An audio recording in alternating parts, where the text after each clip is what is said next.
답변서가 30일 이내에 나오면 30일 이내에 답변서가 나오면 이제 여태까지는 약간 어떻게 본다면 중요하지만 실질의 싸움과는 그다지 중요성이 떨어지는 그런 절차를 우리가 본 거고 첫 도입 절차를 본 거고 이제 본격적으로는 이제 답변서가 나오면 원고의 소장과 피고의 답변서가 나오면 거기에 담겨 있는 내용을 전제로 법정에서 만약 합의부를 하면 3명의 판사에 의해서 공개된 법정에서의 이제 변론이라는 게 열리는 것이죠.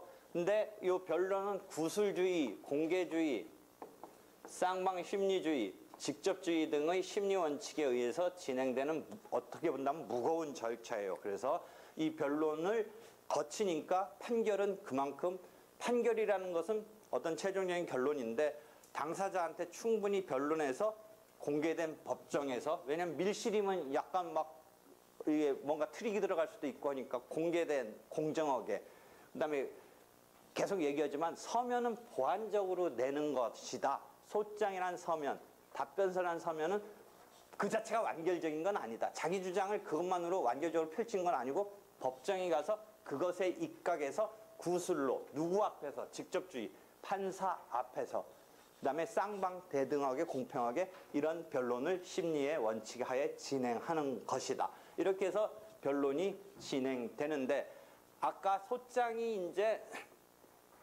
심사가 된 다음 단계에서 우리가 소송의 단계에서는 한 3번의 심사를 받는다고 이해하라고 이야기했는데 요게 통과됐을 때는 이제 본격적인 싸움은 실은 본격적인 싸움은 첫날도 얘기했듯이 우리가 권리를 확정받기 위해서 요건사실을 주장하고 거기다가 법규라는 대전제를 지붕으로서 법규에 대전제를 씌우고 이 요건사실로서 어떤 사실의 확정을 의한 소전제의 사실주장을 해가지고 이 권리 의무를 확정하는 것이죠. 이 권리 반대 국면에서 의무를 확정하는 건데 당사자가 이 요건사실을 주장한다라는 것이죠. 법규의 해석 적용은 법원의 직책이자 책무이죠. 그래서 예를 들어 민법 598조라는 법규의 요건이라는 사실을 여기서 주장하면 이 기둥으로 주장하면 그 효과로서 동종, 동질, 동량을 반환해야 된다라는 이 권리 의무가 집으로서 나타난다. 이런 그 과정의 법규의 해석 적용을 지붕의 민법 598조면 598조, 뭐 상법의 몇 조, 뭐 등등을 법원이 직책으로 이제 책임으로 하는 것이다. 이것이죠. 이것을 우리가 놓고 싸우는 건데 이건 지금 법규의 해석 적용 이런 것 등을 여러분이 민상법에서 배우는 것이다 라고 하는 것이죠. 그럼 우리 소송법에서는 요건 사실조차도 민법에서 이제 요건으로 나오는 것을 주장해야 된다라는 어떤 소송법적인 장면에서 변론주의라는 걸 익히고 있는 것이고 이런 주장을 실제적으로 펼치는 데는 어제 조금 얘기했던 처분권주의라는 개념이 나오는 거예요. 그래서 이런 권리 의무를 확정하기 위해서는 자기가 어떤 지금 문제에 봉착하고 있는지의 그 큰 문제 덩어리를 던지는 것을 당사자한테 맡겨져 있다는 처분권주의로 나타나고 그 큰 문제 덩어리 속에 들어가서 개개의 어떤 요건에 해당하는 주장을 펼치는 것을 변론주의라는 것으로 우리가 용어를 쓰고 있고 그래서 이 처분권주의와 이 변론주의를 합쳐서 당사자주의라고 부른다. 그럼 당사자주의와 대칭되는 것은 직권주의다. 그럼 직권주의는 행정소송이나 가사소송 등에서는 일반 재산적인 민사소송보다는 조금 직권주의적인 그 성향이 커요.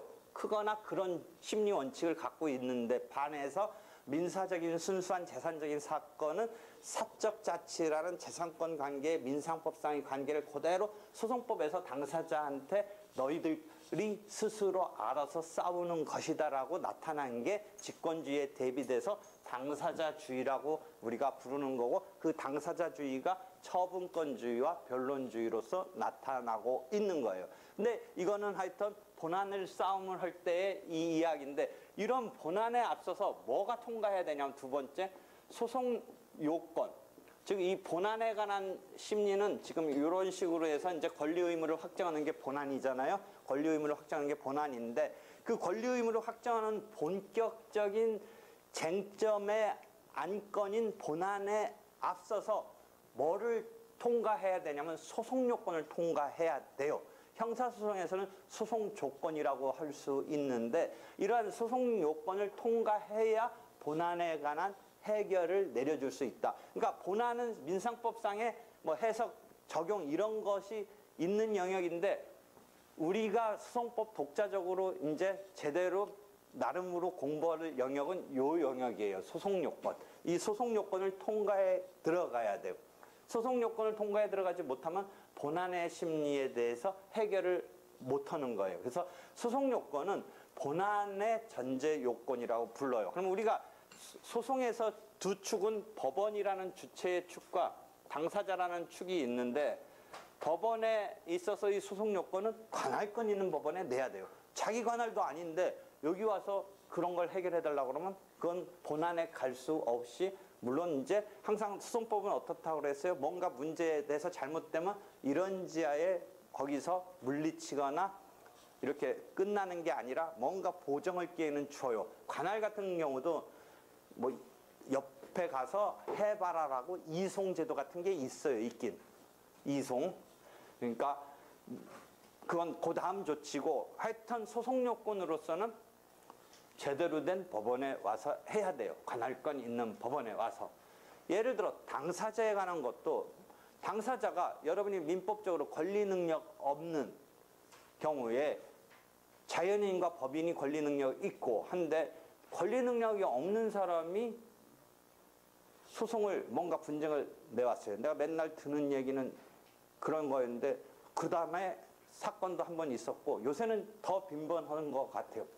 처음 문제가 됐던 게 도롱뇽 사건이라고 여러분이 나중에 보면 내가 그렇게 그 판례를 부각시켰는데 지금 KTX가 이제 부산까지 가는데 뭐 역마다 많이 쉬니까 뭐 이렇게 막 속도가 확 나지도 않고 물론 완벽한 서울 부산 논스톱도 있긴 한 것 같은데 마지막에 처음에 KTX가 어디서 지금보다도 또 막혔었냐면 경주인가 어디 그 마지막 구간이 한번 난항을 겪었어요. 왜 그러냐면 거기에 터널을 하나 천성산이라는 터널을 뚫어야 되는데 환경단체가 막 반발을 했어요. 그래서 못 뚫게 했어요. 그 환경 파괴한다고.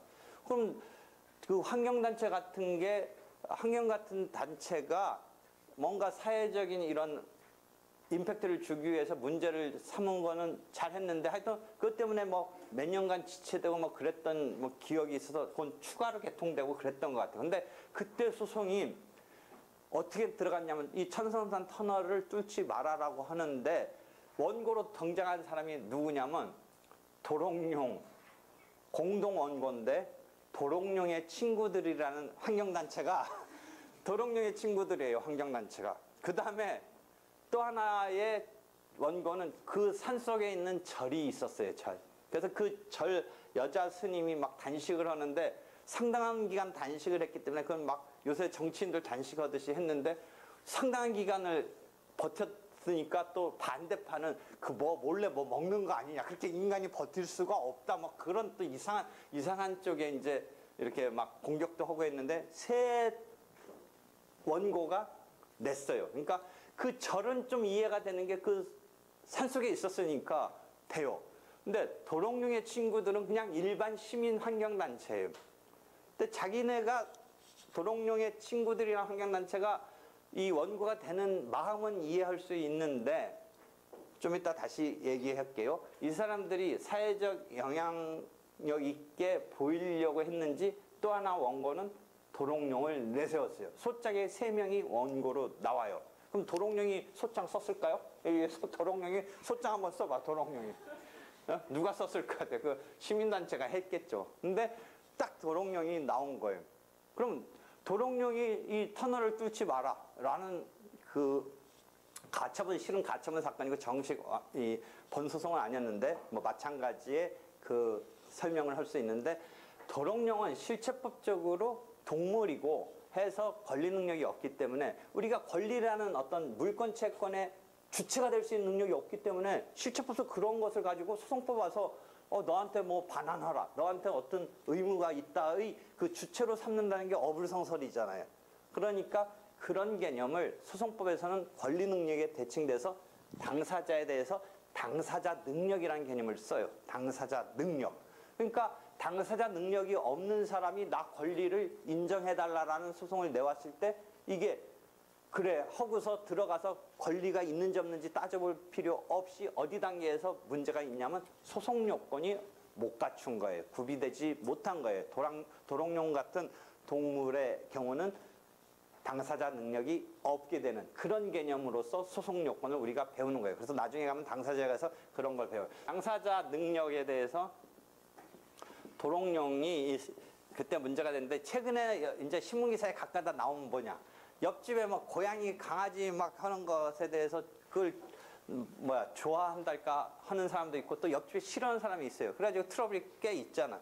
그래가지고 막 옆집 강아지 발로 차고 막 심지어 어떤 사람은 막 던져서 죽이기도 하고 막 이런 경우 있는데 거기 보면 옆집 사람이 가까다 어떻게 소송 내니? 그 가해한 옆집 주인한테 소송 가까다 내. 손해배상 소송. 근데 고양이가 주체가 돼서 내는 것도 가까다 있어. 강아지나 고양이로.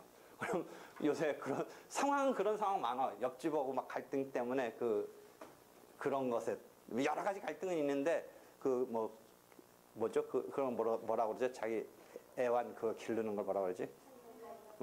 하여튼 반려동물 키우는 데 대해서 자기네 집 한도에서는 괜찮은데 옆집하고의 또 그 못마땅한 사람들하고 막 복도 같은데 큰 게 데리고 다닌다든지 소음이 있다든지 어떤 오물 처리 같은 게 뭐다든지 그런 곳에서 갈등이 있기 때문에 가끔 너무 막 요새는 그런 사람들이 많아져가지고 또 서로 막 권리의식이 있는지 몰라도 그거 갖고 치고받고 싸우고 막 거기 배 터진 중간에 새우 싸움에 고래등 터졌나? 고래 싸움에 새우등 터졌나? 그래가지고 새우 싸움에 등 터진 강아지 등 터진 고양이를 주체로 해서 손해배상 청구도 가끔가다 내. 자기 입장에서는 보다는 이제 그 고양이가 맞아서 아프다.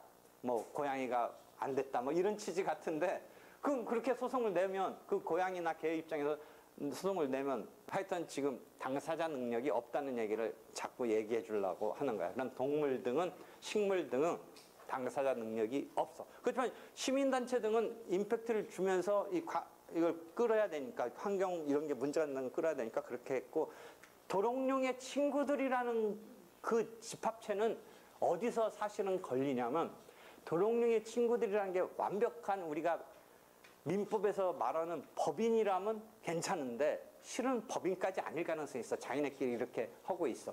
그럼 도롱뇽의 친구들은 법인은 아닌데 소송법에 무슨 조문이 하나 있냐면 51조 다음에 52조에 소송법에서는 민법에서 권리 능력 없는 이런 단체, 여러분이 비법인 사단, 비법인 재단 이런 걸 민법 총칙에서 배우잖아? 그런 비법인 사단 내지 비법인 재단이라는 권리 능력 없는 단체라도 그 대표자 또는 관리인의 정함이 있으면 소송법에서 주체성을 인정해. 특이한 예외적인 조문이야. 52조에. 그러니까 민법으로 친다면 권리 능력 없는 단체이니까 권리 능력 없다란 말이 벌써 비법인이란 말이 있듯이 아닌 건데 소송법에서는 그 그룹들이 뭔가 분쟁 해결해 줄 필요성의 주체성을 인정해 줘야겠다고 생각해서 52조에 그런 조문을 하나 두고 있어. 그러니까 도롱뇽의 친구들은 그 52조를 통해서 당사자 능력은 혹시 있다고 할 수 있는 여지가 커. 법인 자체는 아니지만. 이해하겠어? 그러니까 도롱뇽의 친구들은 완벽한 허가까지 득한 법인 등은 아니지만 비법인의 조직체로서 소송법에서의 당사자가 될 수 있는 능력으로서의 총칙적인 당사자 능력은 인정될 수 있기 때문에 거기는 문제 안 돼. 물론 거기도 문제 되려면 될 수 있지만 안 된다고 치면 그렇더라도 어디서는 걸리냐면 당사자 능력 다음에 당사자 적격이란 개념이 있어. 당사자 적격. 능력은 총칙적 일반적인 주체가 될 수 있는 자격을 말하는 거고 당사자 적격은 이 사건에서 주체가 될 수 있는 자격을 따져보는 거야. 그럼 우리가 일반적으로 싸움 났을 때 뭐라고 그래? 너는 제3자니까 빠져 이러잖아. 우리가 싸움 났을 때. 그 제3자니까 빠지라는 건 우리끼리 문제다. 그럼 도롱뇽의 친구들은 주체에서의 총칙적인 주체인 52조를 통해서 일반적인 주체로는 등장하는데 이 싸움에, 이 터널을 부시는 싸움에 아까 말한 그 산속에 있는 절은 뭔가 파괴되면서 절도 뭔가 피해를 본다라고 그게 실제 인정될지 안 될지는 모르지만 주장 자체에서 그런 얘기를 해가면서 들어올 수는 있는데 도롱뇽의 친구들은 이 터널 뚫고 말고에 뭐가 있냐 이거지. 그러니까 당사자 적격이 없다고 그렇게 치부될 수가 있어. 본인들은 적격이 있다고 하지만 일반적으로 그게 어떤 그래도 서울까지의 큰 도시가 아니고 그 근처에 어떤 조직체라고 하더라도 이 터널 뚫는 것에 대해서는 네가 여기에 주체로 등장할 건 없다. 그래서 아마 도롱뇽의 친구들이 도롱뇽까지도 생각하고 저러고도 같이 하긴 했는데 이 도롱뇽의 친구들이라는 조직체가 그건 가처분 사건인데 소송이었다면 금지 청구 만약 소송이었다면 어디서 걸리냐면 능력서 걸리지 않고 내 생각에는 적격서 걸려. 적격이 없게 돼. 그래서 당사자 능력과 당사자 적격이라는 개념 이해하겠어? 그래서 이런 당사자 능력을 통과해야 되고 당사자 적격을 통과해야 싸움에 있어서의 주체가 돼야 비로소 이 싸움을 놓고 너한테 주겠다 말겠다 이런 얘기를 하는데 도롱뇽의 친구들이라는 것이 만약 당사자 적격이 없다. 나는 없다고 생각하는데 하여튼 없다면 이 소송은 부적법 각하돼. 근데 이때 부적법 각하는 소장을 각하하는 게 아니라 이 소를 부적법 각하하는 거야. 지금 우리가 소장 심사를 통과했지. 소장 심사를 통과했고 지금 두 번째는 소송 요건을 심사하는 거야. 본안으로 들어가서 오케이면 인용이 된다는 표현을 쓰고 오케이 되면 노하면 기각되는 건데 지금 이 소송 요건의 단계에서는 여기를 통과하느냐 마느냐에서 통과하면 이제 이 본안으로 갈 수 있는 건데 여기서 통과하지 못하는 것은 부적법 각하라는 말을 쓰는데 소장을 부적식하다고 각하할 때 명령으로 각하하는 것에 반해서 여기서는부터는 본격적으로 판결이야, 판결. 이제 여기까지는 변론이 들어온 거야. 변론이 들어왔기 때문에 본안보다는 조금 전 단계의 느낌이긴 하지만 판결로 그러니까 목적어가 소장이 아니야. 소를. 각하는 똑같이 쓰지만 목적어가 소장이 아니라 요 단계는 소를 부적법 각하한다는 표현을 써. 그래서 이걸 소송 판결이라고 그래.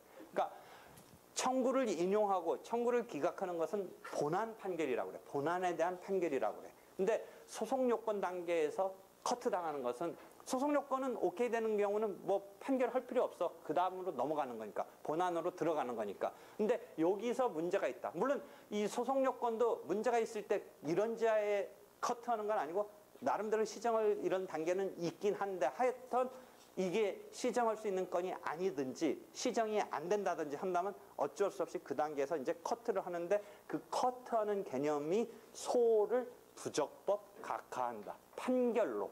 판결이 중요한 포인트지. 여기는 명령이란 용어가 아니지. 판결로 소를 부적법 각하한다. 그래서 이것을 소송 판결이라고 한다. 본안 판결에 대칭되는 개념이지. 본안 판결. 원고의 청구를 인용하느냐 원고의 청구를 기각하느냐에 대칭되는 개념인 소송 판결로서 소를 부적법 각하한다 라고 되는 거죠. 일단 소송 요건을 그러니까 우리는 지금 맛배기로 당사자에 대한 소송 요건 조금 보여줬는데 본안은 사실은 민상법을 바탕으로 하는 것이고 우리가 변론주의 이런 게 이제 원리를 가르쳐 주는 거고 실제 소송법의 고유의 우리가 배워야 되는 것은 사실은 소송 요건 부분이야. 소송 요건 부분을 여기서 독립적으로 우리가 배우는 거고 본안은 실체법의 상당한 부분 바탕을 두면서 우리가 절차적인 것만 뭔가 이렇게 다루는 이런 부분이고 소송 요건은 소송법 독자적으로 이제 하나의 요건 등을 배워가면서 여기서 문제가 있으면 통과 못한다 이런 것을 우리가 지금 다루려고 하는 거야. 그중에 당사자에 관한 것을 잠깐 조금 예를 들면서 설명을 지금 한 거야.